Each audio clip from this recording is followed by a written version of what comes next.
Honestly, they work.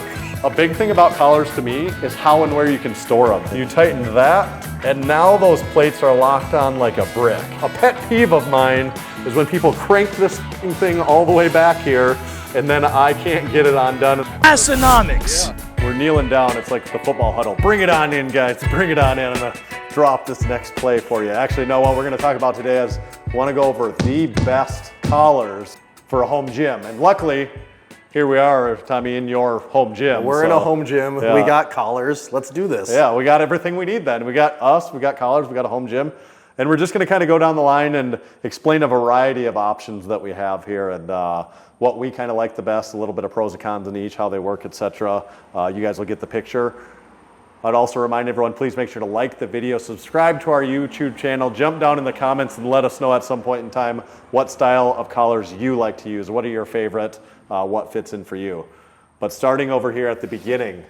Where we all started, right here. Where we all started. If you've been lifting for a while, you probably, if you're in if you're at least masters, sub-masters, you probably went to a gym and this is the style collars you had. Mm-hmm. The cheapest one, the old spring collars, and honestly, they work.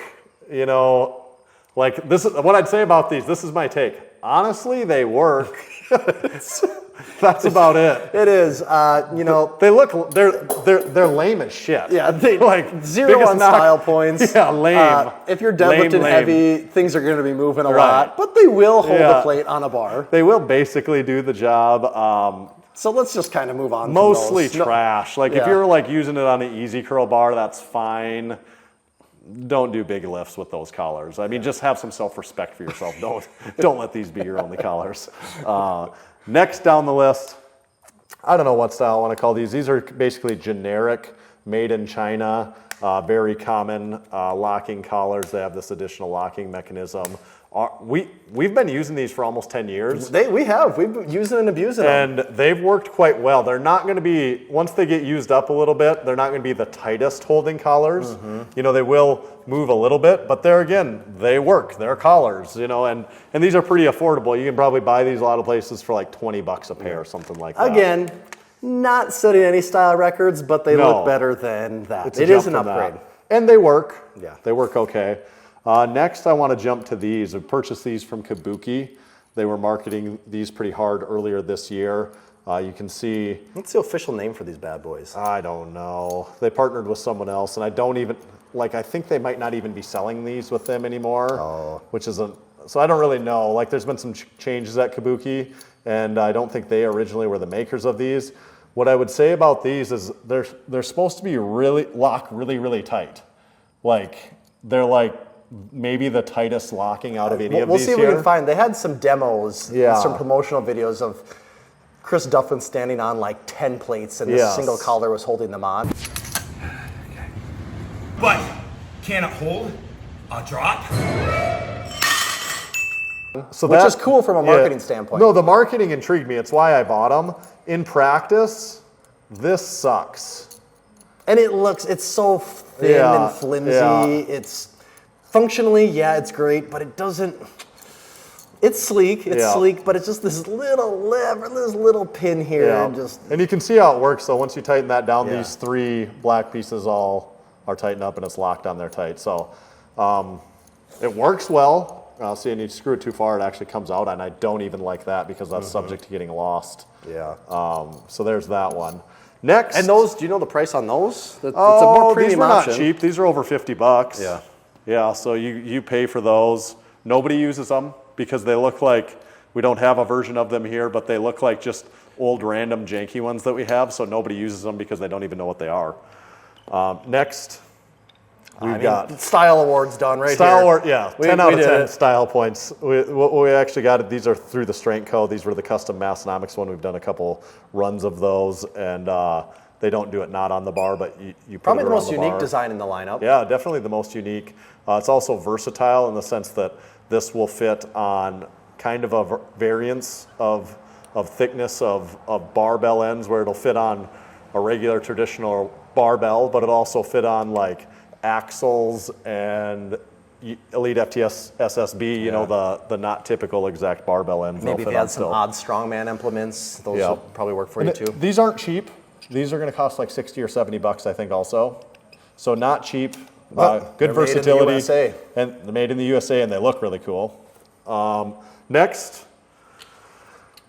spoiler alert, these are sort of my favorite, but it depends on the exact application. For a home gym lifter, if you're mostly a power lifter, you don't use a lot of specialty odd bars, I'm picking these because they're durable, they're really easy to use, and they lock on tight.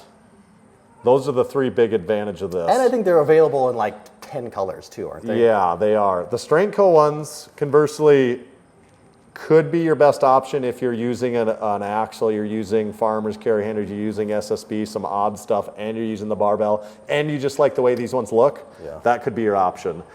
This might be the nicest collar. Price point's probably about the same between these two. This is 50 bucks or a little bit more. Are those aluminum? Right there? Aluminium, yes. I think. I don't. Yeah, something like that. Weight on these is really comparable between all three of these, and it really between the Pro-Lock too. Pro-Lock collars are next. If you've been around for a while, you've certainly seen Pro-Lock collars. Style points, I don't love these, if I'm being honest. You know, it's got this wing nut at the top that you tighten down, and that's what tightens this down onto the bar. Versatility, though, these shine in versatility because they can also lock down on specialty bars. They also make some options, don't they, that have some like hooks for chains on Yeah, and we've got some of those at Massenomics gym even, so that's kind of a cool collar. That's a very specialty item, obviously, also. Life. Yeah. Last option here, I've got the powerlifting competition collars. This might be the advanced level. Yeah, this is not.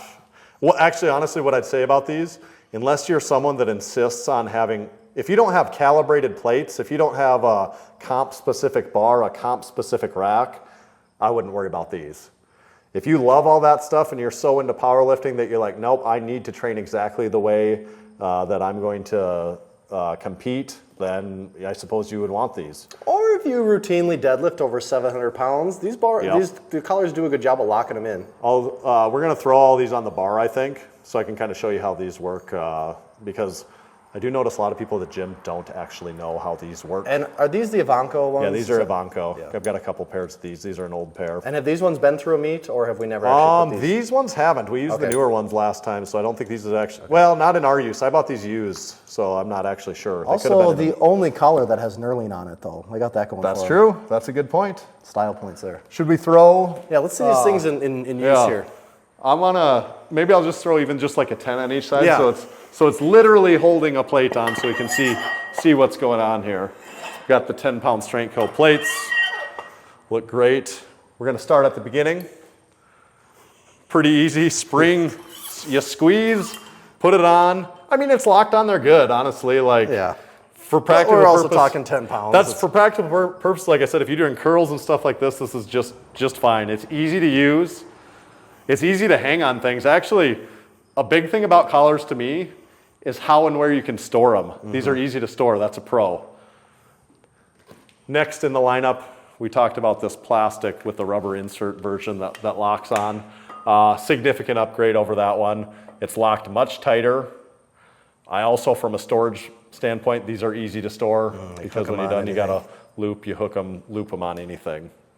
So that's a win right there. This, certainly an upgrade over this. Then we'll go to two less typical versions. We talked about this one I got from Kabuki that kind of got popular when they were marketing this, and you can see what I'm doing there. You got to even work it around the plate. Yeah, and then it's kind of like it's but very, very tight. Mm-hmm. Like that is, you can feel like that is locked on for sure. So that's where it shines. Outside of that, I don't really like the ease of use is poor. The fickleness of the mechanism. The Strength Co one, they go like that, snap down. Show them a little trick. You want to add 10 more pounds on there? Yeah, I want to add 10 pounds onto that. You don't have to pull the collar off and find a place to say it. You leave the collar on there and you can say, Tanner, what the heck? How are you going to get that on there? Well, it's very simple then. All you do is go like that, flip it off, and flip it back on. And that's because of the design where it doesn't have to actually slide off. You just take it off from right there. Mm-hmm. Makes sense, right? And then you've got one up there, could show you, but don't need to. It would actually fit on the Elite FTS. Oh yeah, the bars up there. It fits on here where these other collars would not go tight. Except for maybe like the except Pro for Lock. the Pro Lock. Let's take these off. Let's look at the next two options. This Rogue one, like I said, I like. Slides on, very nice. That's lock solid and it's very easy use collar. Stores good, hangs easy from things. It's a solid collar, you really can't go wrong with that one. The Pro Lock, for just a regular barbell action, I mean, I wouldn't choose it. Yeah, it's fine. Yeah. It's fine, but You're getting versatility. You're getting use of that on things that you just need something like this sometimes if you've got other non-typical diameter barbells and specialty bars, that sort of thing. The last one, we talked about the powerlifting.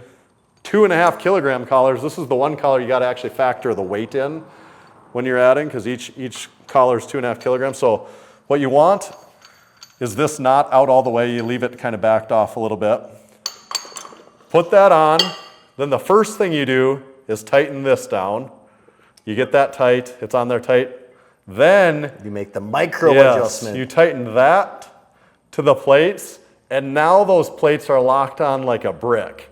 So that way you do this on a deadlift bar when you're deadlifting. Those weights, those kilogram plates, they're going to be on there solid as a rock. Like there's going to be, especially for 1 rep lifts, there's going to be no movement of those plates whatsoever. Then when you get done, back that off, spin that off.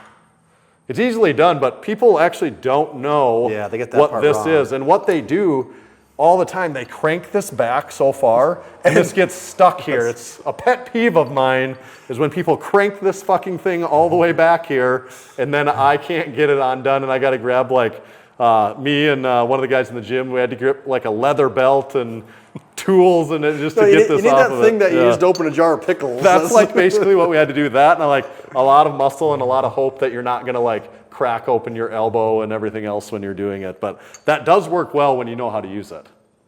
So it's a good tool. Overall, final thoughts. I guess I'll go back down here to look at these again as we go over final thoughts. Tommy, do you have any personal preference? Some of this I'd say is just straight up personal preference. Yeah, it does come a lot down to personal preference.